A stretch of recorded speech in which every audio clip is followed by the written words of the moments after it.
Brute Force, the latest operation for Halo Infinite, is here, bringing with it the brand new Castle Wars playlist, some new and returning shop items, another Brute-themed operation pass, and a couple of goodies to unlock in the exchange, with Action Sack arriving later on during the operation, so probably in about 2 or 3 weeks.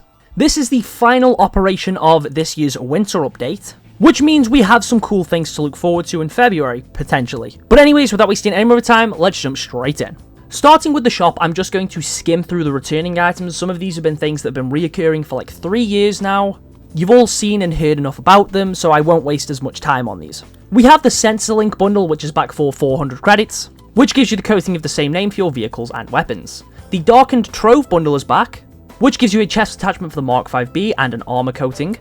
The Path to Dominance bundle has returned for 2,500 credits, a pretty nice sale on a bundle that gives you a ton of brute armor and a weapon model for the Bandit, though I still wish this was just a super bundle, and you'd have the option to buy the 2 armor sets individually rather than just being forced to buy them like this. We have the Ypsilon bundle back for 1,400, this is one of the Mark 4 sets. The Perfect Circle armor effect has returned for 250 credits. The Heart Piercer bundle, which gives you a chest attachment for Yoroi, a visor and a stance, is returned for 600. The Fire and Frost bundle, which gives you the Iron Man coating, a couple of weapon coatings and some other items, is back for 1,200. Regal Strike, which gives you an armor coating, some shoulder pads, a glove for the Mark 7, and some other items, is back for 1,100.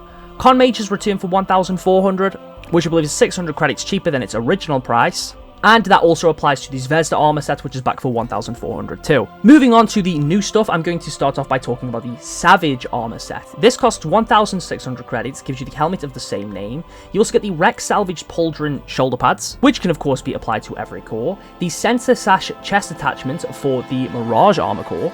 The Nutrient Pouch utility piece, and the Sharpened Incisor knee pads.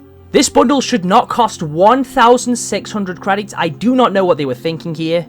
Given we've just spoken about some of the returning sets, which are back for 1,400, which do give you more for your money, and we have seen multiple sets that have released for 1,200, this bundle should not cost as much as it does.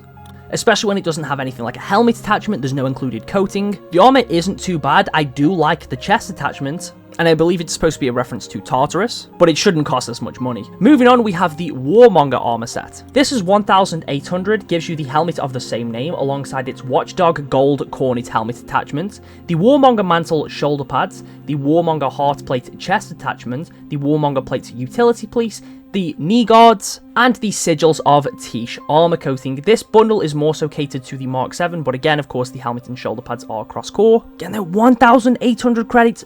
Pretty damn pricey. I do think it's better than Savage in terms of what you actually get here, especially because if you want either of them, you're still going to be buying 2,200 credits anyway. But our final bundle is Inciter. This gives you the helmet of the same name alongside its Unspoken Threat helmet attachment, the Inciter Pauldron shoulder pads, the Heart Plate, the Twin Negotiators utility piece. This is actually really cool. You get the Inciter knee guard knee pads, the Lines of Battle armor coating, probably the most banished coating out of all the ones so far.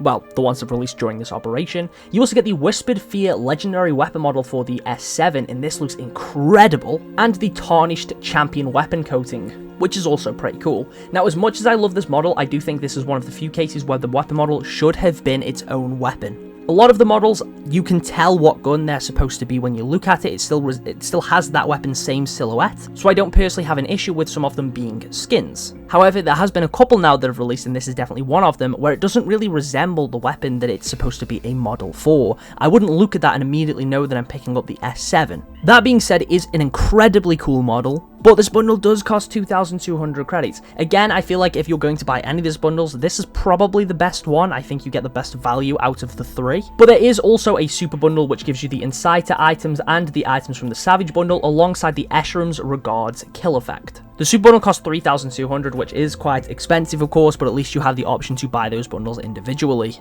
However, though the store is quite pricey, there is some pretty cool free stuff you can get through both the new Operation Pass and the Exchange. Starting with the Brute Force Operation, for purchasing the Premium Edition of the Pass, which costs 500 credits, you get the Vicious Hydra weapon model and the Glorious Ichor weapon coating. But then at Tier 1, for the free rewards, you get the Banished Morale Improver weapon charm. You also then get some Spartan points, the Dominar knee guards, the Dominar heart plate, which looks kind of cool.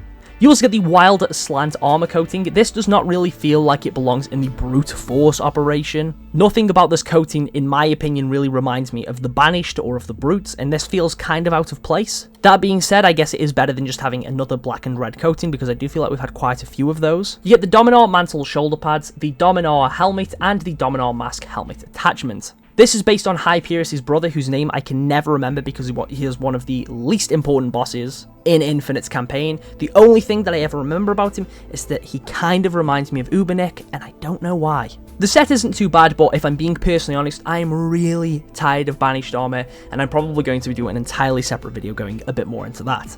As for the exchange though, of course the Ghost of Reach Haunted Helmet is still there. They've brought back some of the Beelus armor sets, so if you want the chance to make your spawn look a bit more like Isaac Clarke from Dead Space, you now have that opportunity. There is a couple of new pieces like the Hull Uni Helmet attachment, which I guess is the closest thing we'll have to Photos for a while. You also get the Flayer Knife utility piece for 6,000 Spartan points, which is cool. But the thing that interested me the most is the fact that the Fangs emblem is available here. If you don't know, this was a part of the Razor promotion, which potentially means we could see the Deathly Poison armor coating arrive to the exchange very soon. And personally, I do hope this is the case. At the end of the day, some of these promos have been available for quite some time now, and there's of course no way to actually get most of them anymore since the products aren't being manufactured. People that got Deathly Poison originally, yes, they had early access to the coating for the first 3 years of the game, and they got a very nice Halo headset with it. But at this point, I don't really see any reason as to why that coating shouldn't be brought back, and I definitely don't think we as a community should be gatekeeping basic colour combinations like black and green. Deathly Poison's my favourite coating to use, and I hope they bring it back because it'd be nice to see even more people using it.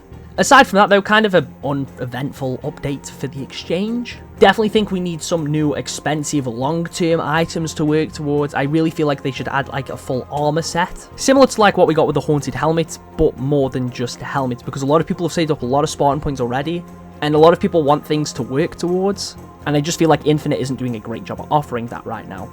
Anyway, as mentioned, Castle Wars is also here, which is the gameplay that I've been using for most of this video. There is 8 maps in the playlist, which includes Gothic, Harvesters, Nadea, Gondolas, Promenade, Sunken, Jarok Bridge, and Yosai, which is the only one I've played so far. Jarok Bridge, funnily enough, is the only Banished one, I believe, in the Banished-themed event, which is kind of funny. Out of all of them, I think Gondolas is the one that I want to check out the most. But Castle Wars surprised me and definitely ended up being more enjoyable than I thought it would be. And of course, we have Action Sack to look forward to later on in the operation. I don't know what modes are going to be available in Action Sack, but I will patiently await its release and hope that there's something fun. Of course, like I mentioned earlier, this is the final operation of the winter update. If you haven't realised by now, essentially we get each update, which comes with 3 operations. It lasts roughly a 3-month period, and then we get the next major thing, which, fingers crossed, will include potentially a new sandbox item.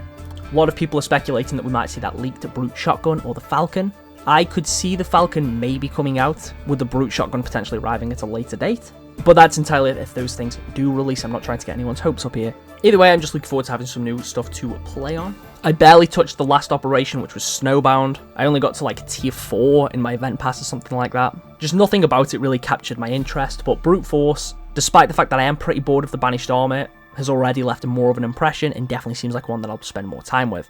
Anyway, curious to hear what you all think down in the comments. Thank you all for watching, and I'll catch you all in the next one.